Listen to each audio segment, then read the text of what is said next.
1, 2, 3, 4.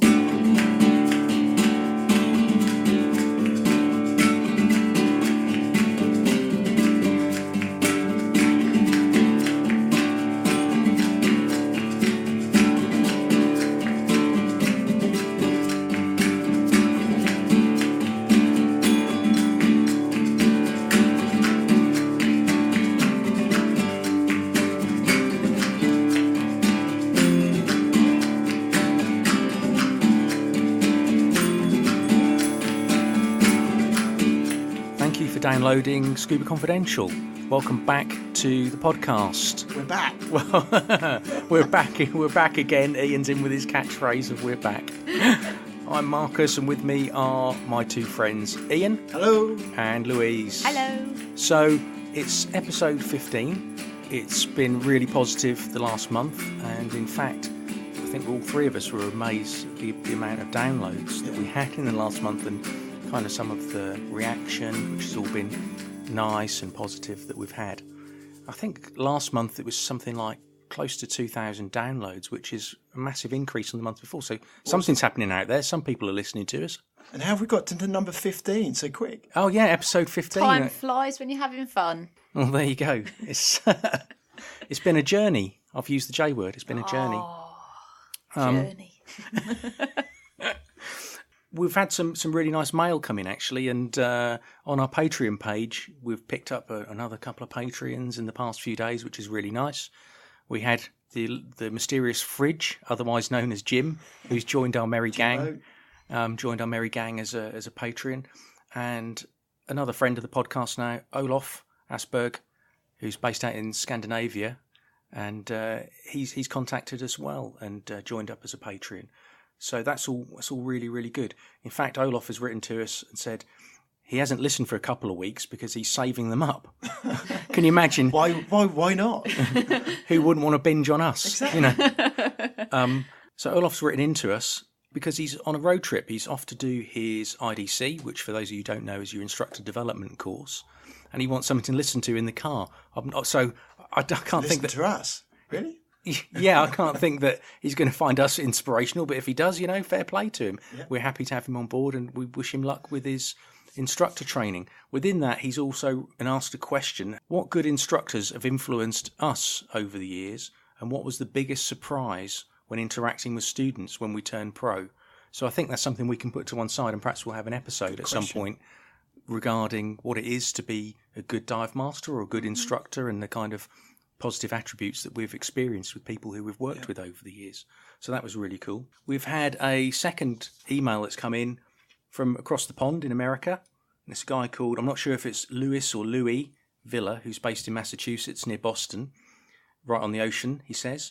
He says that we often boat out to Stellwagen Bank and surrounding areas and visit humpbacks from June to September. Great spots. He says he's got two girls, 16 and 15, strange names, both divers, and also a son called Jesse, who's recently certified last year. And he loves it because his entire family dives. But he's just written in to say, just wanted to let you know that we enjoy your show and keep up the good work. That's really kind of him. That is kind of him. And for that to come in from America, it always amazes me that there are people so far flung who are actually listening to us jabber on. Yeah, it's awesome to know we've got a couple of listeners out there. So it's brilliant. Yeah. It's very flattering as well. Very nice. Yeah, thanks for listening and feeding back. Yeah. So as always, if you're enjoying it, tell your friends and like and share and all those other things. And if you'd like to, go to our Patreon page, patreon.com/Scuba Confidential, and you can join in and become one of our merry gang. There you go. Yeah, brilliant. So what have you guys been up to, Ian? For the last 4 to 8 weeks, I suppose, I've just been working on my fitness and diet. Because I had my HSE medical coming up, and that was last week. So I've been working towards that, getting ready, prepared for that, and getting ready for the start of the sort of ongoing diving training season. It starts next week, really. So been prepared for that and passed it, which was really good. Really pleased about that. So that's a good outcome. And managed to lose some weight as well in the process. So it's all good. Despite the birthday cake. despite the birthday cake. Yeah. So really pleased with that, and done loads of like fitness stuff like that and working on that. So I was really pleased. So and looking forward to getting in the water this weekend. So that'd be good. Excellent, well done. This is your first training weekend, isn't it, as a DM? Yeah, it's been my first weekend this year, so that'd be good. Oh, fantastic. For me, I've been back in the classroom again with some new students, and both in water and the classroom actually, and it's been really nice to be back. And you kind of forget that joy of seeing new students in action. And I was going through one of the final exams for an open water course with 3 students only a couple of nights ago, and that kind of joy on their face when you shake their hand and that they've passed their exam. And I still remember what that feels like, and it is a big accomplishment. So to see that and see their smile when they've passed and they know they're moving on to the kind of open water section is really, really nice to do. It's a big deal, isn't it? At the end of the day, It is a big deal, and that's one of the real buzzes of being an instructor, I guess, is to be able to do that and help people and coach them like that. What have you been up to, Lou? Well, I've been on holiday. So the bear and I went to Iceland for a week a couple of weeks ago, which was amazing. So did quite a few of the tourist trips and stayed in Reykjavik, which is really nice. And we were fortunate enough to go to Silfra, which is a pretty famous place.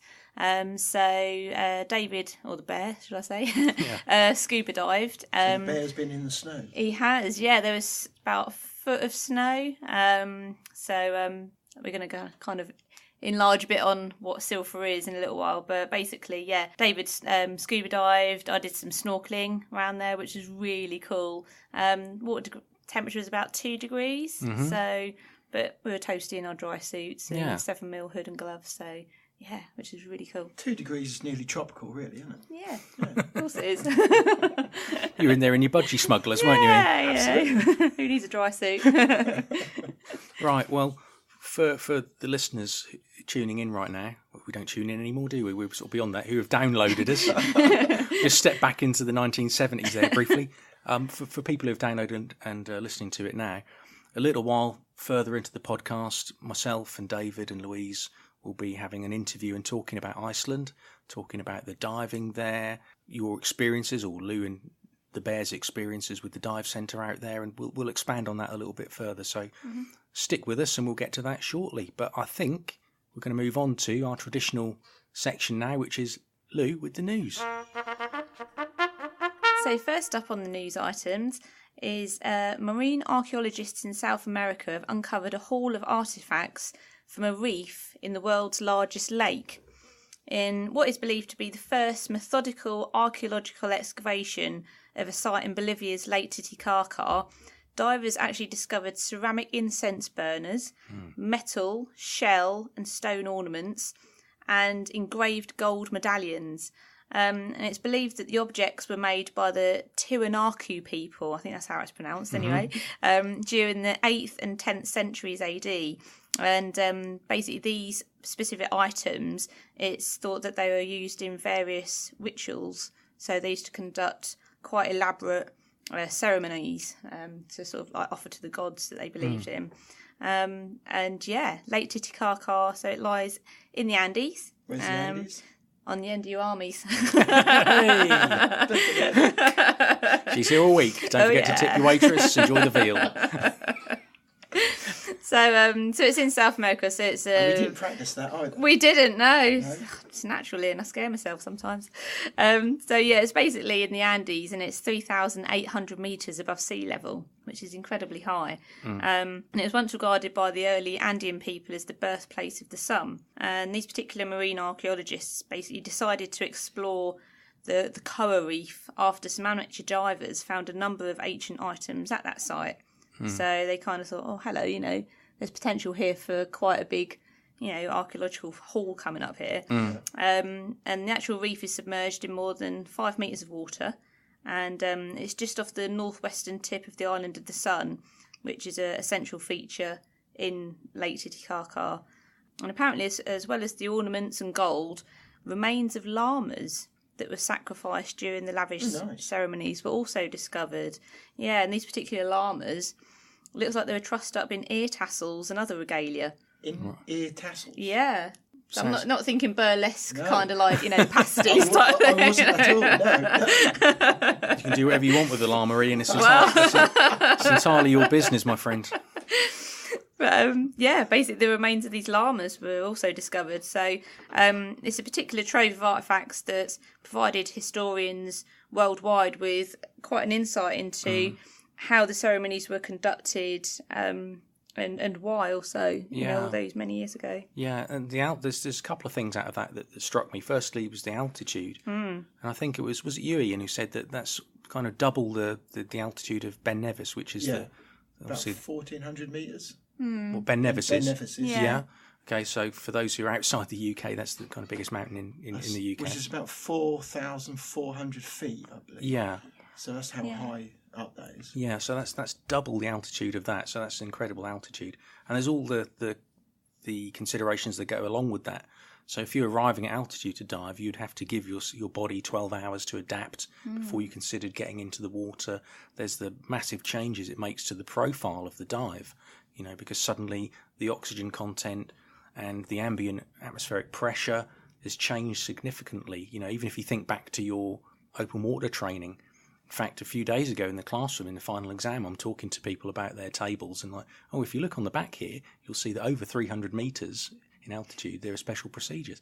This is another 0 on top of that. Yeah. So it's an incredible altitude they're diving at. So it's an amazing thing for them to do. In fact, I saw when this news item came up that in 1968, Jacques Cousteau actually went there, but he didn't dive it. He went in with submarines when he went in there to have a look around and to make an initial exploration. So to go in there now and find all this stuff is amazing. God, that must have been so tempting for someone like Jacques Cousteau to go there and not actually dive there, and to be in a submarine. Because for someone like him, he must have thought, I really want to get actually in the water and dive. Well, I think it's a case of perhaps the procedures and the technology wasn't available at the time. Perhaps they didn't have the knowledge. I mean, I don't know. I haven't researched it enough to be definitive about it. But perhaps they didn't know how to make the dive safely then. But perhaps we have the science and the maths and the technology now to make those dives with a little bit more safety. It also depends whereabouts in the lake the diving was going to take place. So it's a massive area of water. So this particular reef where they've found this haul of artefacts is only, like I say, it's only in 5 metres of water. So it's a relatively shallow area. I'm not entirely sure how deep the deepest area of the lake is. But like you say, without that technology, it's it could be quite perilous. Yeah, exactly. The only other thing when we were looking at it, as I thought people might be interested to know, is that the world record altitude dive is actually conducted in Chile in 2016, and that was at an altitude of 6,382 metres. That's high up. Yeah, so that's incredible. So of course it's going to be fresh water up at that height, and the kind of planning that would have to go into those dives and the physical demands as well because of the change in atmosphere would be amazing. So yeah, excellent stuff. Well, it'd be a project and a half just to get all the gear actually onto the site. To get that sort of gear right up that high. Yeah. I think it would be. The logistics of something like that is incredible. But if you're doing a world record attempt, then I guess you have to take those steps. You have the right team with you, aren't you? And, yeah, absolutely. Yeah. Cool. What else you got, Lou? Okay, so scientists have created an electronic skin. So researchers from the National University of Singapore have taken inspiration from jellyfish to create a synthetic skin. And this particular skin is transparent, it's stretchable, touch sensitive, and it self-heals in aquatic environments. And as a soft material, the skin's electrical properties essentially alter when touch, pressed or strained. So Benjamin T, who's an assistant professor of materials science and engineering at the University of Singapore, said that one of the challenges with many self-healing materials today is that they're not transparent and they don't work effectively when they're wet or absorbed water. And essentially these drawbacks make them less useful for electronic use. So like touch screens on electrical devices. And if they need to be used in wet weather conditions, they're not much use. So essentially with this in mind, the researchers turned jellyfishes, which are transparent, and have the ability to sense wet environments. So they've basically taken inspiration from nature to develop this synthetic skin. Here's the science bit. Concentrate, as they used to say. Was it the old L'Oreal advert? Jennifer Aniston? I can't remember. Other hair brands are available.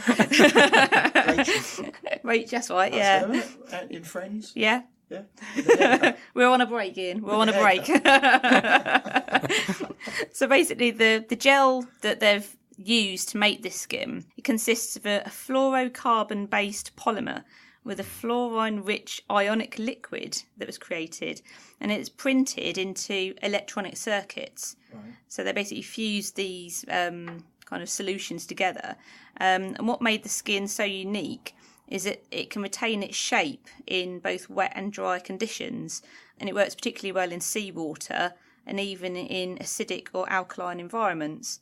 And this particular skin also has potential to help reduce waste, which is great. Yeah. And it's really hoped that further research and developments within this particular project can help create more electronic devices made from intelligent materials that can self-repair, and that will ultimately reduce the amount of electronic waste in the world, which is on a big scale at the moment. It is, yeah. Everything's disposable at the moment. Mm. Yeah. So in time, then, with our mobile phones, could potentially this technology could come out with our mobile phones? Possibly. I think that's what they're aiming for on a bigger scale. So it's obviously still early days at the moment. They're just kind of devising like prototypes, if you like. But I think the long-term view and the bigger kind of perspective they're going for is that, they can get these big kind of tech giants on board, and then, So it could all come from a jellyfish. Inspired by jellyfish. It's amazing, isn't it? Yeah. Well, so much of our technology is inspired by the natural world. Even if you think about basic diving equipment like fins and these kind of things are often inspired by the shape of ducks' feet or by dolphins' fins and these kind of things. Ian? So I was on the internet and having a search, and I found something out about something that's connected to what Louise just been talking about. So I looked up aquatic soft robots, and of all things that come up on the internet, as you imagine. But that threw up a few. It's always a bit scary when you suddenly put results, didn't it? Three words in Google to see what comes up. It is when you're at the keyboard, Ian. Yeah. So I found out that in this country, Southampton University are looking into aquatic soft robots, and actually this is a quite exciting part of science of how they're actually looking at things like jellyfish, octopus as well, as a means of how they can use something flexible without any form of structure at all, and that would be a new propulsion system for underwater vehicles. And that can be even down to something really small or to something really big. And they're using this as a project to look at different environments in the sea and oceans, so they can actually use a small little system which has got its own propulsion system, what they can control, and they can use that to get involved with, like, I suppose, reefs, stuff like that, where they can monitor and look at from afar without actually interfering with the actual well-being of a reef system and how fish and things like that behave. And it's actually really quite interesting what I found. So the Southampton University are looking into this as a potential new underwater propulsion system. Aquatic soft robots, it's all out there. Aquatic soft robots. Yeah. So these will be used in the same sort of function as like an ROV? Kind of, where they'll be used for underwater exploration, unmanned, where these machines can be used to explore and gather data and these kind of things. Yeah, and what they're looking at is the actual. This is probably where Samantha might know a bit more about it as well. Is they're looking at fish hydrodynamics, big word, to look at how fish move through the water, and they're using these propulsion systems to actually power along. Fantastic. And it's a cutting edge, totally right out there science at the moment. Well, that, and combined with the item Lou just talked about, it seems crazy to me. It's like something from a Marvel film. Technology is moving at such a pace. These things that seem inconceivable, 10 years ago, are just accelerating and becoming closer to reality every day. Yeah. It's a kind of amazing time to All be alive. started in Star Trek, didn't it? It did. Brace yourself, Lou. Here we go. I didn't know you were a Trekkie, Ian. Of course. It all started in Star Trek. If you think of Star Trek years ago in the 60s, when they come out with when Captain Kirk they used to talk into his little beam me up Scotty and all that business, had his mobile phone. What, you think, obviously, science fiction, you think inspiring the technology we use today is what you're fiction, saying. It does. Science fiction sometimes does follow science, but obviously sometimes, I suppose, science fiction can become fill the science gaps fact. in. Let's say it fills the gaps. Yeah. All right, so you're going to be going home on your Marty McFly hoverboard, are you, Ian? They're out there. Yeah, very good. Okay, I think we've gone off enough at a tangent there. Star Trekking. Little insight into Ian's so mind. There we go. All started in Star Trek. I'm more of a Star Wars fan myself, but Yeah. Well, that was all very exciting, wasn't it? I think we'll wrap up the news there. and that's the news. That's the news. It started in Star Trek. Okay, so moving on from the news, what we've got coming up now is an interview with me and Louise and David, and we're going to talk a little bit about their recent trip to Iceland. And we hope you enjoy it. There's more to come, so stick around, and here's the interview. So here we are in the studio. There's 3 people here again, but slightly amended 3 people in the studio in that I'm here. Ian, the King of Bungee, sadly isn't here for this particular section of the podcast. Lou's here. Hello, Lou. Hello. And for the first time since episode number 6, we have David the Bear Holmes here. Hello, David. Hello, thanks for having me back. That's all right. How are you? Yeah, I'm good, thank you. Very good, actually. Excellent. The reason we thought we'd invite you in is you've been off on your travels. What have you been up to? Well, I've been a bit of a lucky boy, really. Alongside Louise, obviously, because I've got to take her. We've just come back from a really, really cool trip to Iceland. Oh, wow. Yeah, and even I think I achieved a bit of a lifelong ambition, which was to dive a dive site called Silfra, which I know a lot of divers might know, and we'll chat about it. But yeah, a bit of an ambition for me, so I'm a very happy boy at the moment. Yeah, I mean, Iceland's one of those wish list dives that a lot of people who are all-weather divers really want to do. It's famous, Silfra particularly, for reasons I'm sure you'll go into in a little while. And Iceland itself is one of those iconic countries to go to. It has that air of cool about it. A lot of rock stars go and hang out there and that kind of thing. And it's a surprisingly small country too. When we were talking about this before we came in for the recording, I had a look at the population of Iceland. It's about 350,000 people, which is not a lot of people when you consider that the population of London is 8 million. That's peanuts, isn't it? So it's a tiny, tiny place. And in addition to that, it's only about the size of Ohio for people who are listening in America, so it's a relatively small place as well. What were your impressions of the country generally when you visited? Oh, it's an absolutely stunning country. It's just the natural wonders are the big highlight for me. Yeah. You know, it's not all about big cities like you get in some places, but and for me, it feels like quite a young country in sort of the history of the earth as well, because everywhere you go, you're seeing examples of volcanic activity and lava fields, and you can kind of get an impression of how the world's made by going there. And for me, I'm a big fan of geography. I know a few of my friends will take the mick at me about, but bit of a geek. But from a geography point of view, I find it really fascinating. And you can get really up close with some sort of natural features that you just can't really get anywhere else. Yeah. And it's only 2.5 hours from the UK, flight time. Yeah. So it's just a brilliant place to go, and you can see why their tourism industry is on the up at the moment. It's going from strength to strength. I think it's gone up around about 52% in the past 8 years. Yeah. So it's huge growth for quite a small country. You talk about the population. Most of the population live in a handful of locations around the island. The centre of the island is completely uninhabited and is actually an Arctic environment. So yeah, fascinating country. Yeah. When I looked at the stats for it, obviously the Icelandic population, most of them, or the majority, 60%, are based around Reykjavik, the capital. Mm-hmm. So it seems quite concentrated, a little bit like Australia, where it's in the cities around and the towns around the waterline, and then in the centre is kind of not inhospitable, but is tougher environment and not so well populated. So it looks like a fascinating country. What were your impressions of it, Lou? I found it, like David says, absolutely fascinating that essentially this place has been built, this civilization has been built over the past few hundred years on all this volcanic activity. I think there's 130 active and inactive volcanoes just in Iceland alone. And, you know, you've got these glacial areas, like David says, you've got these Arctic tundra areas. And, I mean, we travelled around a very small area, if you're looking at the sort of overall size of the island.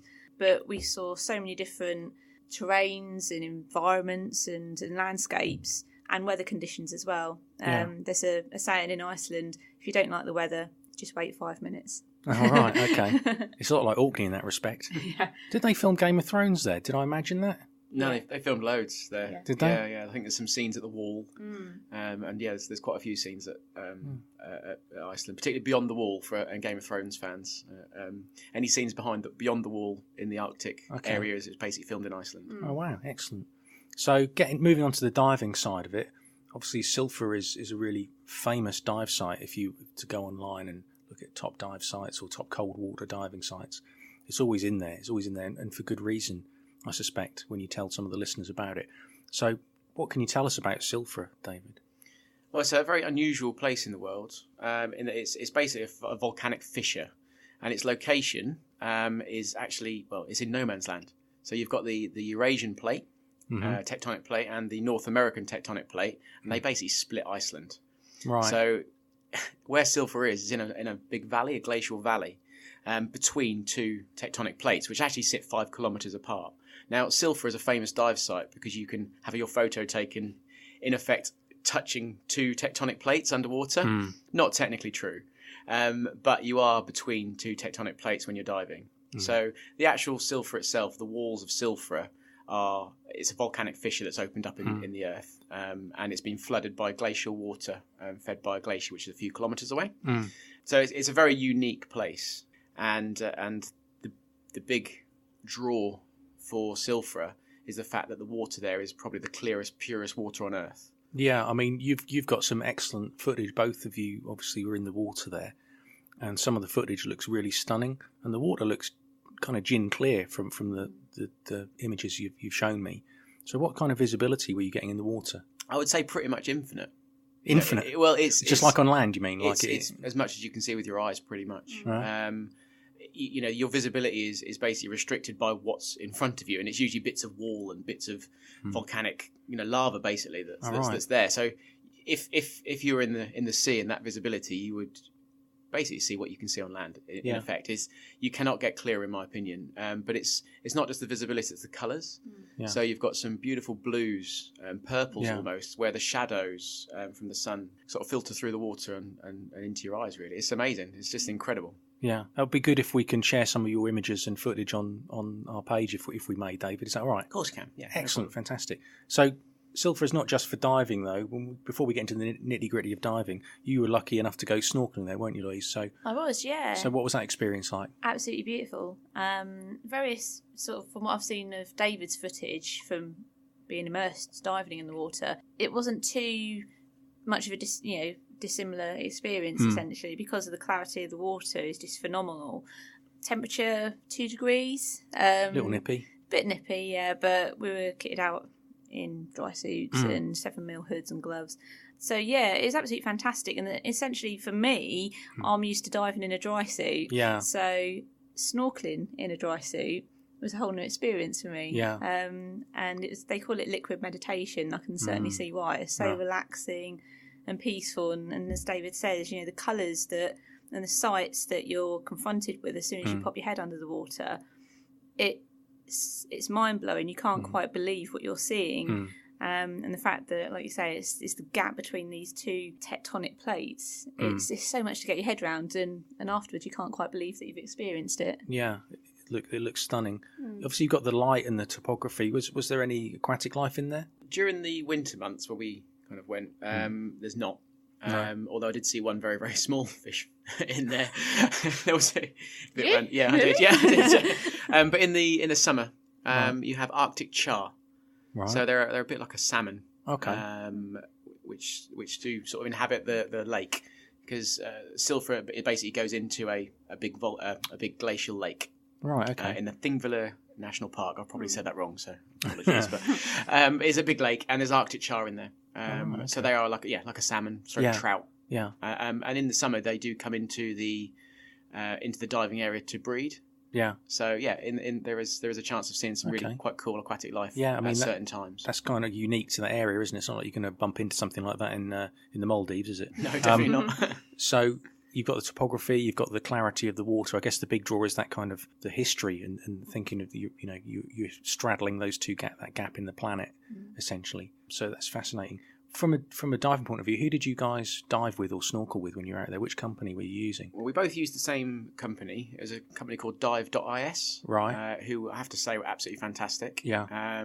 We both went our separate ways once we'd been on the dive site. So obviously Louise was going with a snorkel group. And I went with the diving group, which was headed up by a dive guide called Rami. And I've got to give a shout out to Rami because I've told him all about the podcast. Good old Rami.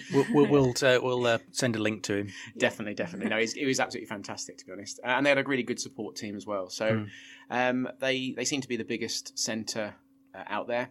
Yeah. We saw some other centres doing a similar experience, but I have to say the organisation looked pretty good. Yeah. Good quality equipment, bare dry suits. Bare 7mm hoods, 7mm 3-finger gloves as well. Yeah. Which I have to say made a massive difference. I did note some of the other centres using 5mm gloves, which are okay. Yeah. But in 2 degrees, I think the 7mm, I was warm. I was comfortable in what I was wearing. The equipment was well maintained, and I say the place was very well organised. They had a mobile changing van for everybody with a heater. And their goal was to keep everyone really safe and comfortable and warm, and so they can enjoy it, which was really, really good. That's nice to hear, actually, because it's so critical. If you're in a more challenging environment like that, having the right equipment can be really key to people having a nice experience or an unpleasant one. So. I think they really understood the fact that for a lot of people it was a big deal. It was, it's on people's bucket lists, and they really made the experience really enjoyable. They were just as excited as us, even though they've probably dived the place dozens and dozens of times. Yeah. So for people who are unfamiliar with it, obviously you're using dry suits in a more challenging, colder environment like that. Are there any recommendations you'd say to, or advice you'd give to novice divers who are perhaps considering going there? Yeah, I mean, Silfra is actually quite a straightforward dive, but it does, like all diving, it does require a decent level of buoyancy control. And as we all know, with dry suits can be a little bit more tricky to get used to at first. Yeah, there's a bit of an art to it. Definitely. So I think a big thing would be to ensure that you go there prepared as a reasonable, dry suit diver. Yeah. Don't go with too little experience in a dry suit, because I don't think you'll enjoy the experience quite as much. We did see some people who found it a bit more of a challenge. Oh yeah. Did you see anyone? Was anyone feet first at the surface? Not feet first, but there's some people who paid impromptu for diving snorkeling. They did some snorkeling. or had to get out altogether. So there's always one or two, but everyone's at different levels, and you kind of appreciate that. But I think to get the most out of the dive, you do need some reasonable buoyancy control in a dry suit. The dive is a bit odd with regards to its profile, because it's shallow then deep and shallow and deep. So it's a little bit of a sawtooth profile, and there are sections where you are virtually snorkeling to get into the next section of the fissure. So yeah, I think just having adequate training, going prepared, and just make sure you feel absolutely comfortable in a dry suit would be my sort of bit of advice. Yeah. I mean, max depth on the dive, you're talking 18 metres absolute max. I think my average was probably about 8 metres though. So conceivably, someone who's open water or equivalent, if they've got competency in a dry suit, they'd be adequately trained to do it. There's not a big depth consideration. 18 metres is 60 feet for anyone who's in America listening to this. So it's not like there's a depth consideration in that respect. What sort of length of dive were you doing? Was the temperature governing the dive, or was it gas consumption, or was it just there was a set route kind of tour that you went on around the area? A little bit of both, really. I think the dive time, depending on the time of year, if the air temperature outdoors is above 0, then the dive plan for the day is to do 2 dives. Right. So you'll do the actual dive in Silfra is quite set, to be fair. It's a very straightforward linear dive. However, there are some sections and other parts of the fissure that can be explored with a bit more time.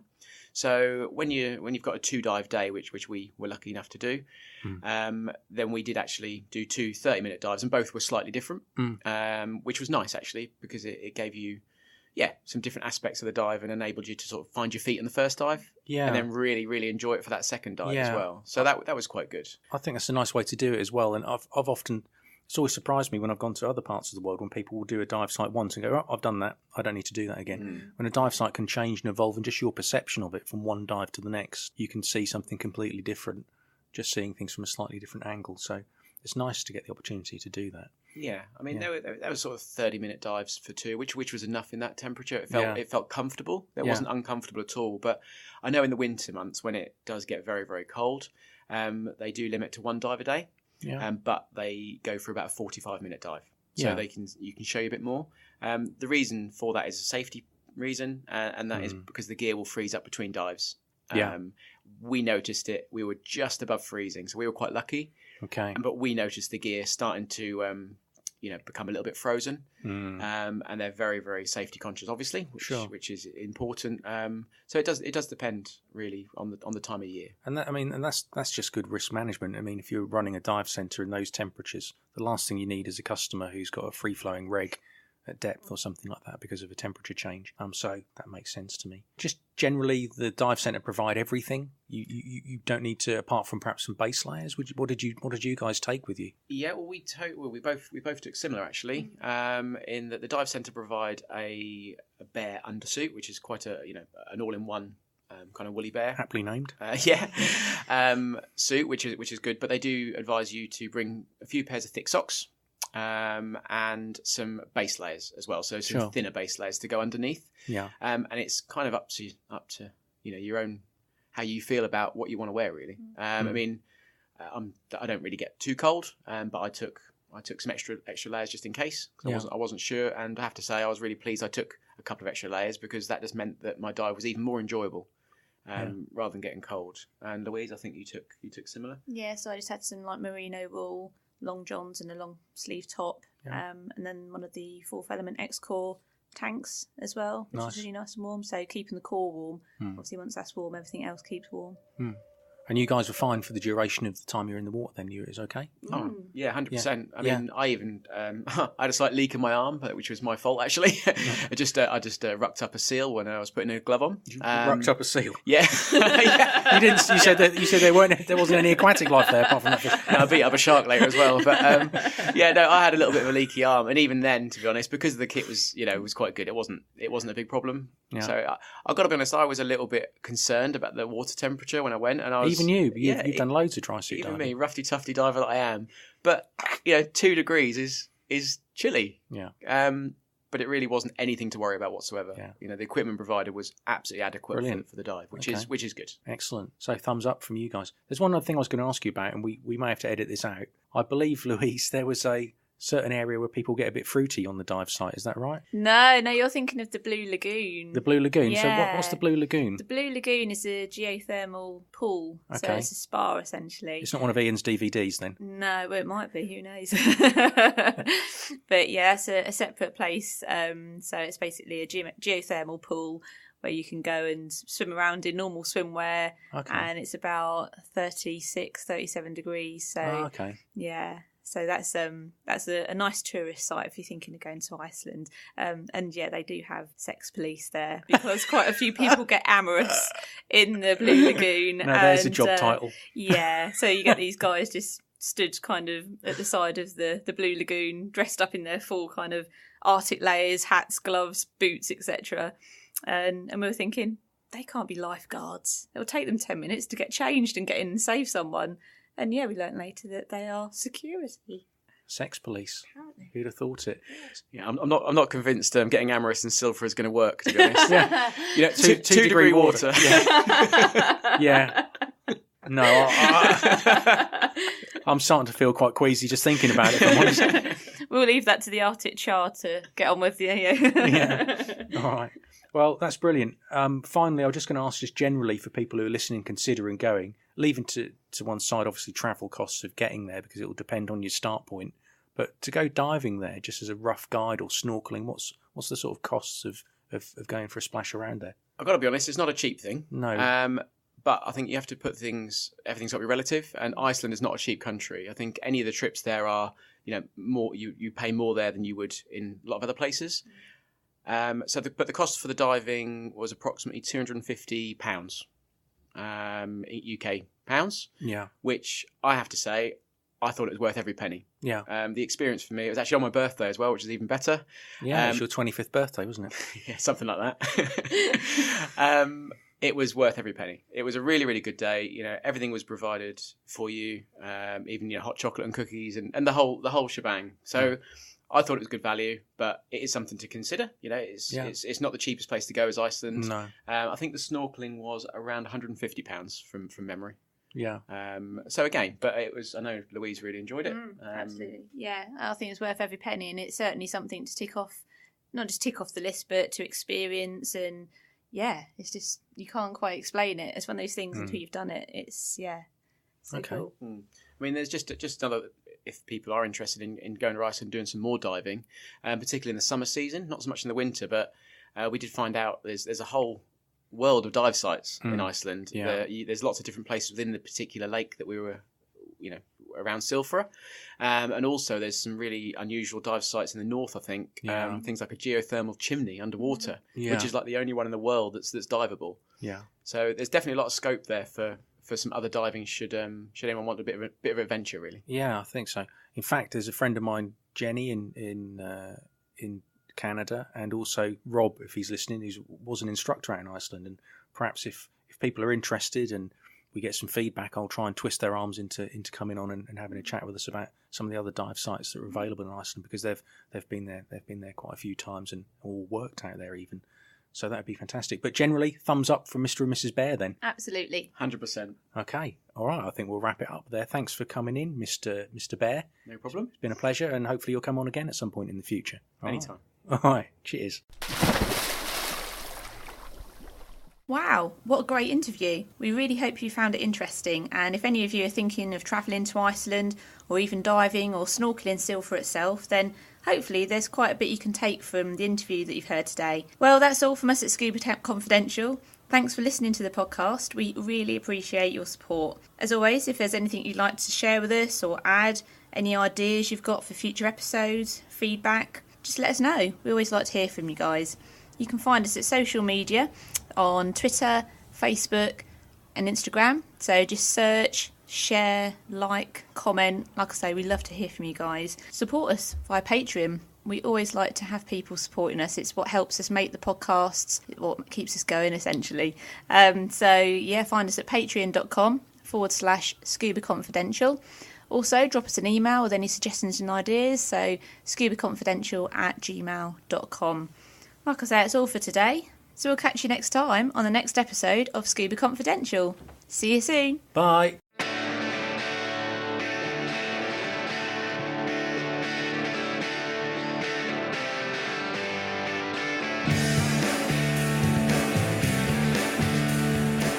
Thank you for listening to Scuba Confidential. We really appreciate you tuning in today. We'd like to clarify that we're in no way affiliated with any agency or organisation. All opinions expressed during this podcast are our own. If you'd like to follow us on social media, you can find us on Twitter at ScubaConfident1, Instagram and Facebook at Scuba Confidential, and if you'd like to support us via Patreon, go to patreon.com/Scuba Confidential. Any contribution is really appreciated. Additionally, if you have any suggestions for topics or discussions, just let us know at scubaconfidential@gmail.com. Many thanks to Plunkett Music for the groovy tunes, and we'll catch up next time. Until then, keep diving.